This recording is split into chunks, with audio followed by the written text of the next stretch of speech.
A dairy farmer tells me many farmers are already dealing with a profitability crisis, and soaring fuel and fertilizer costs would just be another hurdle that could run some long-time operations out of business. Jason Vanderkoy is a second-generation farmer in Mount Vernon. He says now more than ever, his costs to farm in Washington are skyrocketing, driven by surging operating and labor costs and intense regulatory compliance. Washington farmers already pay some of the highest fuel prices in the nation due to Washington's fuel taxes. The conflict in Iran is further driving up U.S. fuel prices for farmers by disrupting global oil shipments, boosting the cost of diesel. While the prices most farmers receive for their products has stayed low, he says any new costs can be a death knell for farms like his already stretched to the limit. He's frustrated lawmakers did not offer any type of relief for farms struggling to survive in this latest session. Stop blaming us for a situation that we have no control over. It's part of our business. Jeff Rice is a Cookamidra farmer on the southeast side of Parkes. In all of his time working in agriculture and on the land, he's never seen it this bad. I've sort of driven over 1,400 kilometres and put $16 or $600 worth of diesel into the car. That's at least 30% above where it should be. Like where it's been costing me $180 to fill a tank, it's now costing me sort of closer to $300.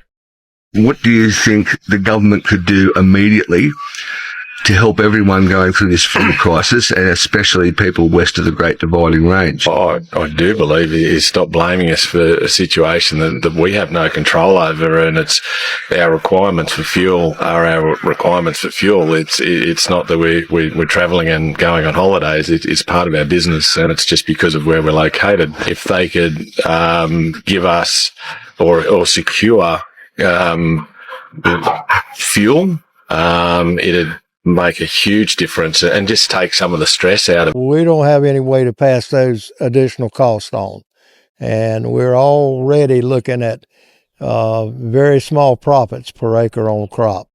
What? Oh my God, the farmers are having a hard time? Wait a minute. You need fuel to run tractors? And because fuel is more expensive, it's more expensive to run the tractors? Never seen prices jump to levels like they are now as fast as they've jumped. So it's even more expensive to grow the food? It's not just more expensive to harvest the food? Oh my God, if only somebody had known that fucking with the oil supply would mess up things for the rest of the country. I'm just so glad that affordability is like a left-wing hoax. Ugh. Thank fuck, because I was really getting worried there for a minute.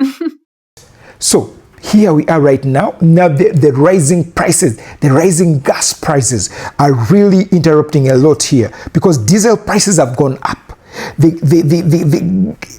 Literally partly driven by global tensions involving Iran. Increasing costs, are they really affecting the farmers in the US? I think so, because fuel is needed for equipment and transportation, while fertilizer has become more expensive and harder to get. The price of fertilizer is basically has shot up by 90%. Of course, this means about a 3% increase in terms of groceries. I mean, 3%, that's not very small. 3% is not very small. All right, there's one. Is that worth it? On his lunch break and after work, Phil Hampton earns extra cash for his family of 6, delivering food near Dallas through DoorDash. And this is something you and the family depend on, right? Exactly. So when you have a gas price hike like this, that's cutting into your wallet, that's cutting into your own family's well-being. Exactly. It got to the point where I was like, how much should I actually be doing this at all? This week, DoorDash, Lyft, and Uber launched emergency relief programs, cashback incentives, and relief payments to keep gig workers moving. I mean, it's not life-changing, but it's definitely helpful. The pain of high oil prices isn't only affecting food deliveries. All the equipment you guys use out here uses diesel? Yes. Trucks, Everything. tractors, all of it. Everything. Farmer Chris Goodwin says diesel has more than doubled in price since his last fuel delivery 2 months ago, making each acre he plants, fertilizes, and harvests more expensive. When those fuel prices go up, that doesn't mean we get to pass that on to who we're selling to, because those prices are set by the markets, not by us. But at some point in the process of the industry you're in, does that extra cost for everybody end up getting passed down to the consumer? It's all going to get passed down to the consumer. And farmers could cut back on their diesel use, but this is a critical time of year here in late spring. Any cuts they make now, that might affect what they're able to grow and harvest and yield later on, so they don't want to do that. The diesel prices here at this station in Texas this morning at $4.99, gas at $3.69. It was down a penny this morning, down a penny also yesterday. But the $40 a driver spent here to fill up overnight, that is $1 more per gallon than they paid just 1 month ago. Hi, everyone. Action News South Valley reporter Cassandra Gutierrez in Visalia, where we're talking gas prices again today. We spoke with local businesses, farmers, and cities on how they're feeling the impact of the increase in fuel costs. Steve Garcia owns CSS Driving School in Visalia. For 25 years, he has been teaching students to navigate the roads. Now he's left having to navigate his budget. Monthly, we are ending up close to over $800 to almost to $1,200 a month in gas. And that doesn't even include the oil changes, like every 3,000 miles. Keeping his business on the road is costing Steve about $50 each day on gas alone. He's also trying to keep classes affordable, but that has been a challenge for him and for customers. They're making different decisions in their purchases. We are not like a necessity. So they're now choosing food over, maybe a possible permit for their teenagers. The average gas price in Fresno has climbed about 30 cents since last week. And while the war in Iran is impacting supply and demand across the globe, in California, refinery closures are also driving up the cost of fuel. AAA says there are tips for drivers. If you get the right tire pressure, that can really save on your fuel economy. Another thing we're advising our members is just go the speed limit. Lastly, just try and remove weight from your car. Local farmers say heavy equipment can burn more than 25 gallons per day. Cities using similar machinery are also feeling the impact. Project managers in Hanford say during the price hike in 2008, projects went up by 17%. The uncertainty has caused some local businesses to make adjustments. We just try to hang on there and have faith, and then try to make sure our overhead is low as possible to keep these rates down. Local cities like Tulare are already planning on revisiting their fuel budget for next year. Meanwhile, in the city of Hanford, they're paying an average of 50 more cents per gallon for diesel.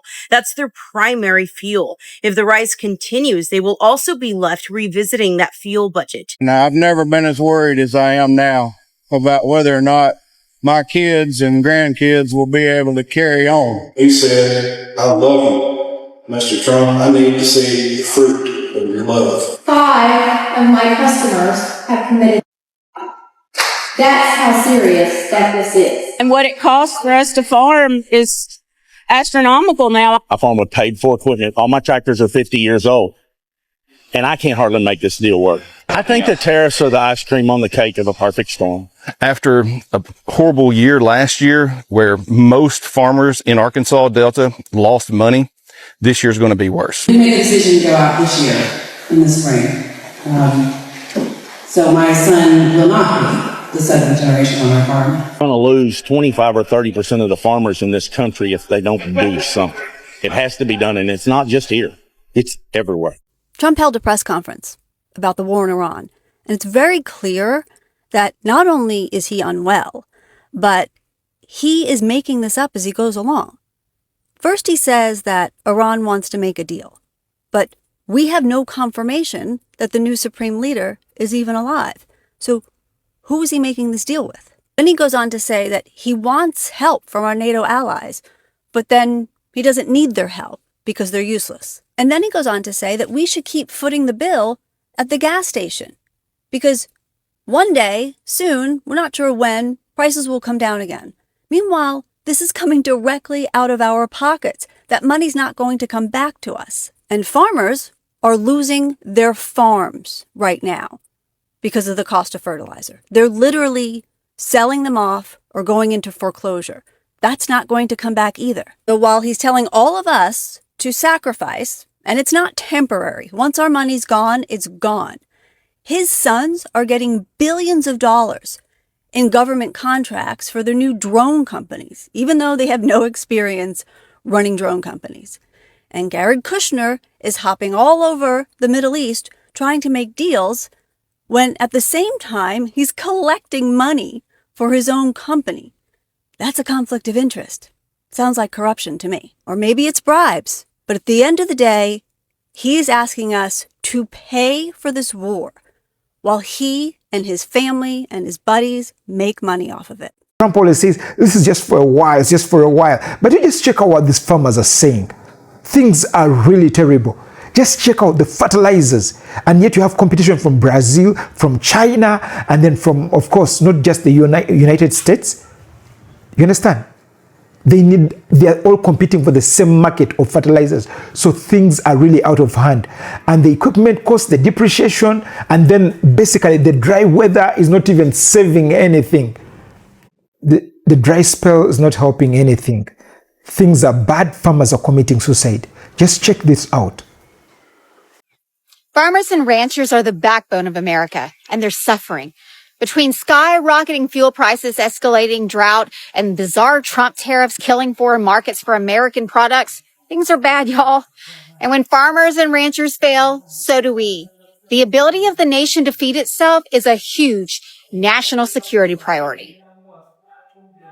So if you think gas prices are bad because of the war, food prices are about to say, hold my beer. Fertilizer, you know, the lifeblood of farming, just hit $680 a metric ton in New Orleans. Just 2 weeks ago, it was $475. That is a 43% price jump in just 14 days. Now, most people watching the closed Strait of Hormuz are worried about the fast pain of gas and oil prices, but the slow pain is coming 6 months from now and nobody's ready. 1/3 of the world's fertilizer supply moves through that strait, and that fertilizer's not moving and those ships are not. American farmers right now are making the call on what to plant this spring, and now is the time they buy fertilizer. They're supposed to plant in just weeks. And that harvest, it hits the grocery stores this fall. Your fall food bill lives in those fields, and the math these farmers are doing right now does not look good. I want you to pay close attention because this is not just about farming and oil. This is about the parabolic rise in the cost of just existing. Those that need to buy are hurting pretty bad. We've had this huge jump in fertilizer prices because of this conflict. Our fertilizer costs have jumped nearly 77%. We've got some real challenges here ahead of us. Chris, I said in the House today that if gaslighting was an energy source, Labor could light up the nation while we fall into the abyss of their incompetence. We've got horticulturalists, citrus growers who are really thinking it's not going to be viable to pick their crop and send it to the market. I've got cropping farmers in the Horsham area. I've had them writing to me. They're walking around the yards at 2 a.m. in the morning, completely distressed that they cannot get the fuel in order to sow their crops. And they're having to make decisions. And in fact, I spoke to somebody very knowledgeable half an hour ago who said to me that 1 in 3 farmers is his estimation are choosing to plant different crops such as vetch and lentils, which don't require nitrogen as much as wheat and barley. So it is having a huge impact. And that, of course, will have the roll-on effect of going into our supermarkets where there will be shortages of vegetables, shortages of fruit, and people won't be able to afford to buy them anyway. This is a very serious situation that Labor have got us into in terms of their management. I'm telling you, things are getting out of hand. This Trump presidency is really chaotic. It's full of shock and awe. It's full of all kinds of things. It's just bombastic, like Shaggy said. Okay, tell me something. How are we going to be able to live through the US in such situations? Like basically from the start, everything has been on pace like an action drama movie. Right now, while the war is going on in Iraq, there's another one probably coming on in Cuba, and then just recovered from Venezuela, and then we don't know whatever is happening next. You know, even Iceland or Greenland, whatever, escaped. We came out here to this farm south of Fort Worth in Texas to try to get a better idea of how rising fuel prices are affecting the economy. So the Goodwin's farm here, they haul this wheat straw 52 weeks a year. It takes diesel in the trucks to haul it. And right now, the diesel that a few weeks ago they paid $2.30 a gallon for, when they checked recently for their next load, which they buy 7,800 gallons at a time, it's going to cost them $4.80. When harvest season is moving and they are driving this tractor almost 24 hours a day, they can burn through 500 gallons of diesel in a day and a half. And because they sell all the corn and the wheat that they grow out here at commodity market prices, there's no easy way for them to recover all of these extra costs. But somewhere in the supply chain, somebody's going to recover those costs. Somebody at the mill, somebody who's packaging it, somebody who's putting those products on the shelves. And that's when all of those added prices, added costs for growing all this food is going to be felt by the consumer. Because, and right now, farmers are beginning to change, from either wheat, swift wheat, winter wheat, or summer wheat, or spring wheat and barley. We have all kinds of wheats in the US. So spring wheat and barley, and people are going in for barley, but it's causing the prices to go up, and equipment is already high. And even long before the whole thing happened, before Trump came into office, already the prices were bad, to the extent that even farmers are committing suicide. This is so bad. It's suicidal. That's why we've reached. It's really suicidal. Guess what? This is what's going on. The higher the costs are reducing,